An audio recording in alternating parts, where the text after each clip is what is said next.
Hi friends, శివుడు నిజంగా పుట్టాడా? బ్రహ్మకు ఎందుకు పూజలుండవు తెలుసా? శివుడి పూజలో కేతకీ పువ్వు ఎందుకు వాడరాదు? ఈ ప్రశ్నలన్నింటికీ సమాధానమున్నా శివుని జన్మరహస్యం గురించి ఈ వీడియోలో తెలుసుకుందాం. అందుకని ఈ వీడియోను స్కిప్ చేయకుండా చివరి వరకు తప్పకుండా చూడండి. అనాదికాలంలో ఈ విశ్వం లేదు, కాలం లేదు, దిక్కులు లేవు, జీవం కూడా లేదు. అన్నీ శూన్యం. ఆ శూన్యంలో ఒకే ఒక శక్తి మాత్రమే ఉంది. అదే పరబ్రహ్మం. అది రూపంలేని శక్తి. అది ఆది కూడా, అంతం కూడా. ఆ పరబ్రహ్మం తనలోనే తాను విస్తరించి సృష్టిని ప్రారంభించాలనే సంకల్పం చేసుకుంది. ముందుగా పుట్టింది విష్ణుమూర్తి. అతను అనంత సముద్రంలో ఆదిశేషుడిపై యోగనిద్రలో విశ్రమిస్తూ ఉన్నాడు. ఆయన శ్వాసతో సృష్టి స్పందిస్తోంది. కొంతకాలానికి విష్ణుమూర్తి నాభి నుంచి ఒక కమలం వెలిసింది. ఆ కమలంపై పుట్టాడు బ్రహ్మదేవుడు. బ్రహ్మ తన కళ్లను తెరిచాడు.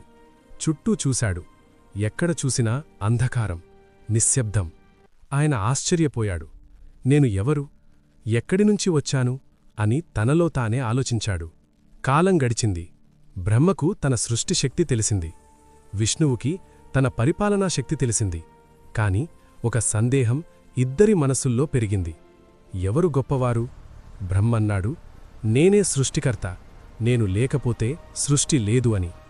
విష్ణువు అన్నాడు, నేనే పరమాత్మ, నా వల్లే అన్నీ జరుగుతున్నాయి అని.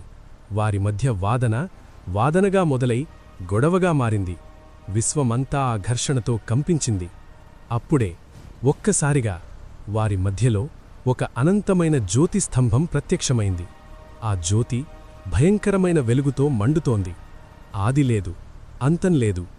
ఎక్కడ మొదలైందో, ఎక్కడ ముగిసిందో ఎవ్వరికీ అర్థం కాలేదు. బ్రహ్మ విష్ణువులు ఆశ్చర్యపోయారు. ఇదేమిటి అని అనుకున్నారు.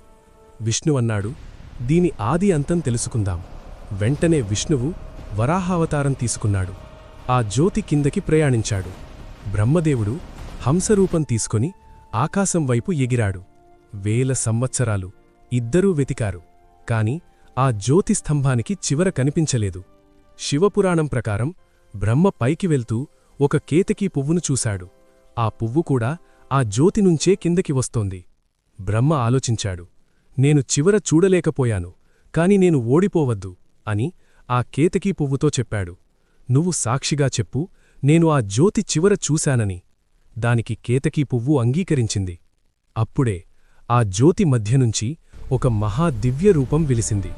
త్రినేత్రుడు, జటాజూటం, గంగ తలపై ప్రవహిస్తోంది. చంద్రుడు కిరీటంలా మెరుస్తున్నాడు. కంఠంలో నీలవర్ణం, శరీరం భస్మంతో అలంకరించబడి ఉంది. అతడే మహాదేవుడు, పరమశివుడు, ఆదియోగి. శివుడు గంభీరంగా అన్నాడు, నేనే ఆది, నేనే అంతం, నేనే సృష్టి, స్థితి, లయం. శివుడు బ్రహ్మవైపు చూసి అన్నాడు, నువ్వు అబద్ధం చెప్పావు. ఆయన కోపంతో శాపమిచ్చాడు, భూమిపై నీకు పూజలు ఉండవు అని. అందుకే బ్రహ్మకు ఆలయాలు చాలా అరుదుగా ఉంటాయి.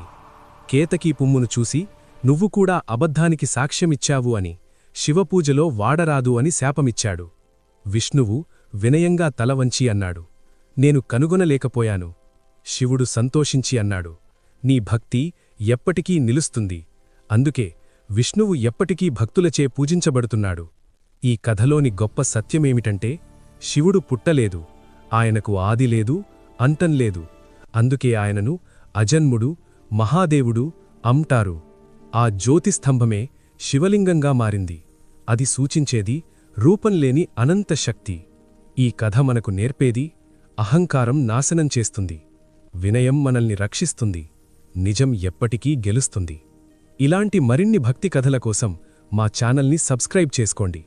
వీడియో నచ్చితే లైక్ చేయండి, షేర్ చేయండి. ఓం నమః శివాయ.